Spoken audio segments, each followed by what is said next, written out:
Hi guys, hold on. I tried there we go. I just tried to record something, but I don't know if it recorded all the way. So this video is just about like my life decisions. I haven't uploaded in like a month now, I know that, but it's just going to be about my life, my new life decisions, and I had just had a really cool experience too, so I got to talk to one of my favorite animators, like in person. Well, it was kind of in person, but so I, in my last recording, I went in like more detail about this, but as you guys may know, I was studying at Mercyhurst to become a music therapist, and music is still a big thing in my life, but for personal reasons, I decided to move back home and I'm gonna do online college, so I'm not really stopping college, I'm just switching. And it's still gonna be in the psychological realm because I was a psych minor at Mercyhurst, so now I'm doing full on psych major with pre counseling online, so that's gonna be pretty cool. And I also I think I'm gonna start working at Dollar General. The lady there emailed me a new hire packet, so, which I haven't gotten yet, but I should be starting there soon, hopefully, if everything pans out. It looks like I'm going to, so that'll be good. That'll be good for me to have a job too, because I've been broke since like the summer, but, and also, here's my dog. That's Lucy. I had her in my last video.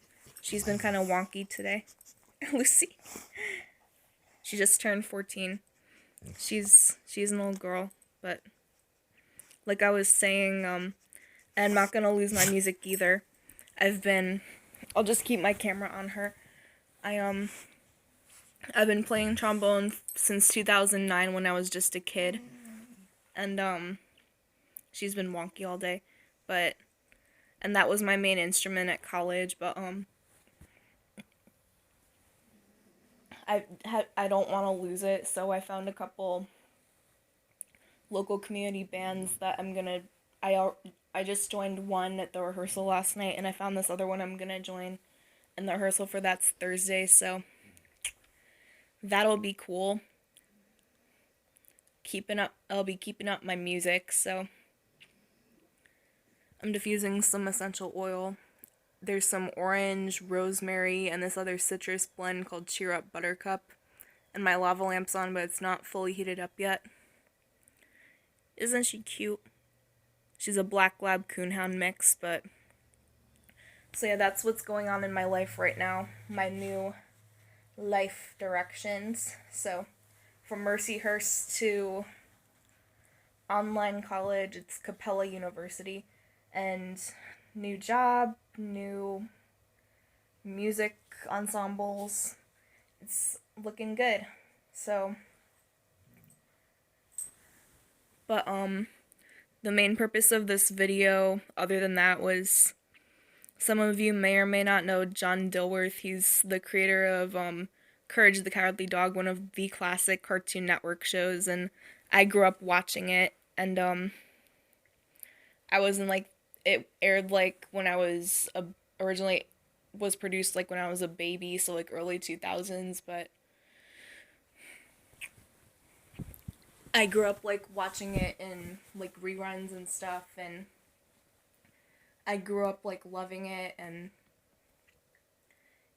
I follow him on YouTube, John Dilworth, and his studio Stretch Films. I've watched some of his other short films from the 90s and I like them, but he's working on this new project called Howl If You Love Me, and it's a new cartoon, and he's been documenting the whole thing on YouTube from script to final product. And I've looked at a lot of the processes and it looks really cool. And he was just doing this thing as like a fundraiser to help him, and he was like, "Oh, if you wanna Skype me, you can," and it was $2 a minute, and the $2 a minute was donations for Howl If You Love Me. So me thinking that was really cool, and I was like, oh, I can actually maybe talk to one of my favorite animators, as well as I also like, Tom Kenny from like SpongeBob, and if I ever got the chance to talk to him, that would be really cool. But this I thought was almost as cool too. So me being the broke young adult that I am, not quite having a job yet, I donated $10, which was enough for like 5 minutes, and I thought that was a good time length, not too long, not too short. And I emailed him about it, because you can just like email him on his website, and I was like, hey, my name's, so and so, and I donated $10 and stuff like that. And he was like, hi, you have enough for like 5 minutes. And he was like, he gave me his Skype username because that was what he was using, and he was like, what time of day like works for you? And I told him like this afternoon worked, and so he was like, okay, that sounds good. And so I called him just recently around like, it's 3:38 now, so I called him at like on Skype at like 3:15, and I made a few bullet points of things I wanted to talk about with him, but I didn't get to talk about everything, which I'm gonna do in the rest of this video. Maybe he'll see it, maybe he won't, but I might just send him the link to it and a little bit about my channel just for kicks, but he might think it's cool, I don't know. But we just talked about like, I talked about like, what was his inspiration to become an animator, and he gave me, the way he explained it was like really cool. He was like, one day he was in like art school or something, and I'm assuming like college for him, and he like, or something, and he made this drawing, and he just basically thought like, you know what, it looks too static, like it needs to move. And he said he just kept going from there and became an animator. And he said another big inspiration from him was like the, golden age of cartoons, like, the classic Looney Tunes from like the 40s, 50s, Disney, Tom and Jerry, all that good stuff. And then he and I talked about that for a while, and I was like, oh yeah, like, he was like, those cartoons were not made for children. I was like, no, they were not. They were like, I told him I'm a big Disney fan, and I grew up watching Tom and Jerry and Looney Tunes and all the old cartoons, and I said I always used to think it was funny when Bugs Bunny cross-dressed, and he was like, yeah, most Daffy Duck and Elmer Fudd did, and he was like, back then it didn't really, offend anybody, because it was just like, they dressed up just like to dress up, and now like that would offend people, and I was just like, now it would probably be like really politically incorrect. And hold on, I forgot what I was gonna say. And but yeah, basically I said like, after that I was just like, yeah, like they weren't, those cartoons, like when they did stuff like that, it wasn't really like what we would think of as politically correct today. And now it seems like people get offended by everything, and it's nice to remember that like, sometimes you have to remember like, back then we should remember like how we used to be, and like back then we just like, people like were able to like take more jokes like that, and it wasn't considered offensive or anything. It was just like for comedy, like the sole purpose of comedy. And he was like, and that was when we were like running out of time, and he was just like, you just delve into a big theme here, like, he's like, what is really considered politically correct? And he was like, do we need political correctness to like be able to love each other and stuff? And he and I are both just like, no.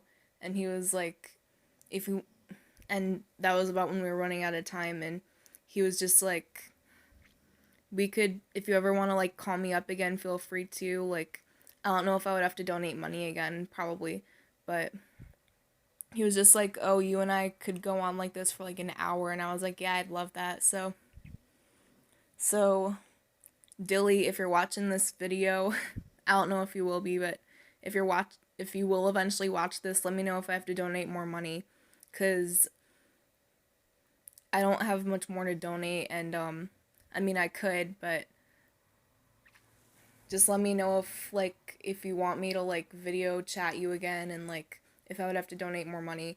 I'm assuming I do, but that's just me figuring stuff. But I just thought it was really cool because he seemed like such like a down to earth, like nice guy, and not like how most people in like the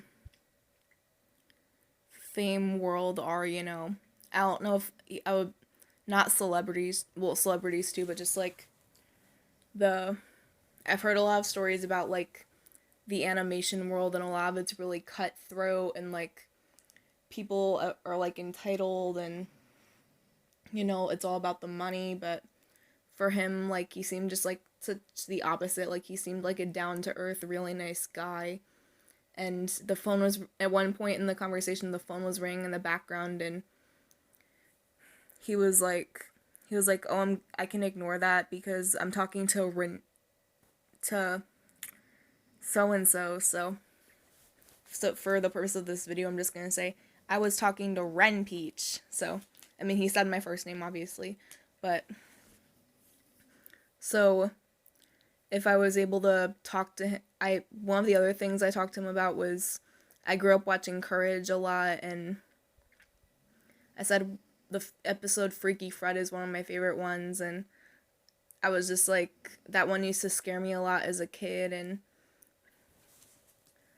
didn't get the chance to talk to him more about that, but I also wanted to like tell him more about my channel and stuff, but I didn't get the chance to.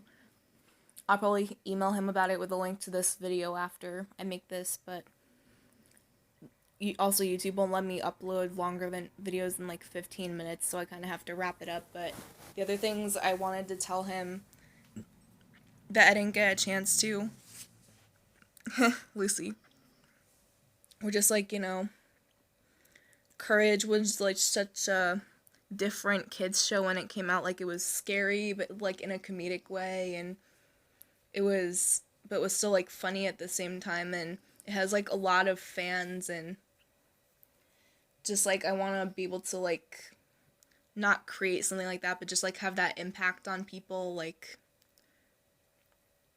have like whenever I like play my music or something, or eventually when I become a counselor, just like have a positive impact on people, and like be able to have people unite under something like music or animation or whatever the case may be. And that's like one of my life goals too. And I also wanted to tell him that like his new project Howl Howl If You Love Me looks really interesting, and I can't wait to see the final result. And I also didn't get the chance to tell him like my two favorite short films by him. They're from the early 90s. One of them's called When Lily Laney Moved In, and it's kind of like random, but like there's a lot of randomness in it, but he uses like a lot of, there's this one section where like it's like pictures of like real life objects, and I don't really know how to describe it, but it's just like kind of, there's one scene where like the main guy character gets like angry, and his face changes to like 30 different things at once, and it's really funny. The other one's Smart Talk with Raisin. It's kind of like a precursor to Courage the Cowardly Dog. You can see the influences because they have a dog that looks a lot like Courage, and that one was originally made for like MTV back in the early 90s, and that one's just really funny too. You should check it out. But I know I only have like 15 seconds left. But yeah, that's pretty much it. So talk to you guys later. Bye.